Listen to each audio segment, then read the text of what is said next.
اس کے اوپر پیسہ کیا ہے, کہاں سے گیا, اس کے منی ٹریل کیا ہے, یعنی کہ وہ کاروبار جو پچھلے جو ہے نا 10 اور 20 سال کے اندر اربوں سے کروڑوں روپے تک کا پہنچ گیا ہے, یہ کاروبار جو ہے نا یہ پیسہ آپ کے پاس کہاں سے آئی, اس کی سورس. میں اس بات کو ناظرین کو بھی باور کرا دوں کہ وزیر اعظم نواز شریف صاحب نے اب سے کچھ دیر پہلے جو خطاب کیا ہے اس میں انہوں نے واضح کیا ہے کہ یہ کرپشن کا کوئی الزام نہیں ہے اور یہ سرکاری خزانے سے اس کا کوئی تعلق نہیں ہے. جو تحقیقات تمام چل رہی ہیں سپریم کورٹ, JIT ایٹسیٹرا, اس تمام کا تعلق سرکاری خزانے سے نہیں ہے, ذاتی کاروبار ہے میرا اپنا. اچھا سر, میں آپ کی بات جو آپ کر رہے تھے بات وہ تھوڑی سی آگے بڑھاؤں گا. کہتے ہیں کہ یہ تمام کاروبار اتفاق فاؤنڈری سے رکھا گیا, لیکن اتفاق فاؤنڈری کی جو کنڈیشن ہے وہ ایک پرانی سی عمارت ہے, اربوں روپے اس سے کمائے گئے ہیں. تو تحقیقات تو پھر وجہ ہے نا سر کہ ایک اتفاق فاؤنڈری سے اتنے اربوں روپے کیسے کما لیے گئے. صرف اتفاق فاؤنڈری کا ایک مسئلہ نہیں ہے, ظاہر ہے وہ تو کہتے ہیں کہ ہمارے پاس بہت سے کاروبار تھے, ہم نے وہاں پہ سعودی عرب میں بھی کام کیا, ہم نے انگلینڈ میں بھی کام کیا, بہت ساری چیزیں وہ اس کے ایگزامپلس دیتے ہیں. ٹھیک ہے, لیکن مسئلہ یہ نہیں ہے. دیکھیں کسی کو کاروبار کرنے ہمیں کوئی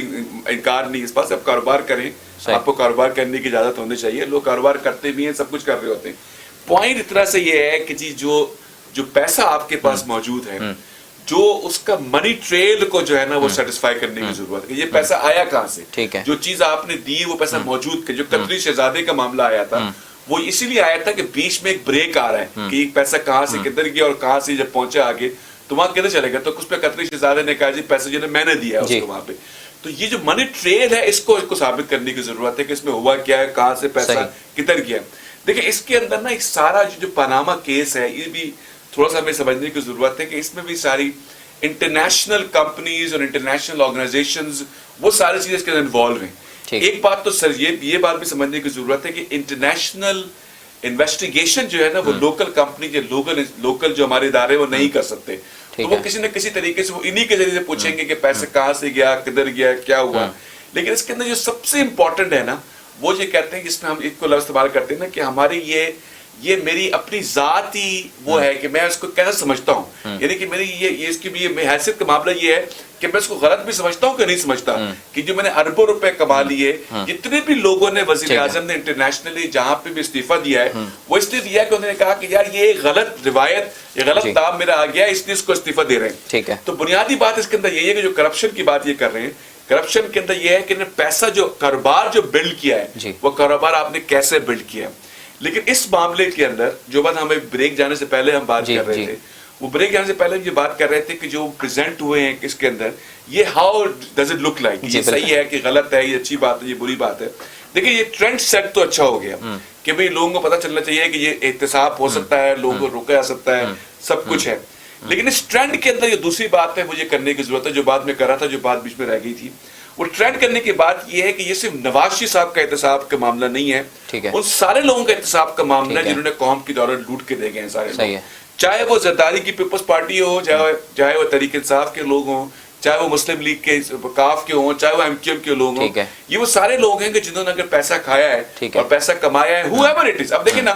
کہ جو ہم سمجھتے ہیں بات کی بہت سے پیپلز پارٹی کے لوگ جو بڑے بڑے عہدوں پہ فائز رہے, جنہوں نے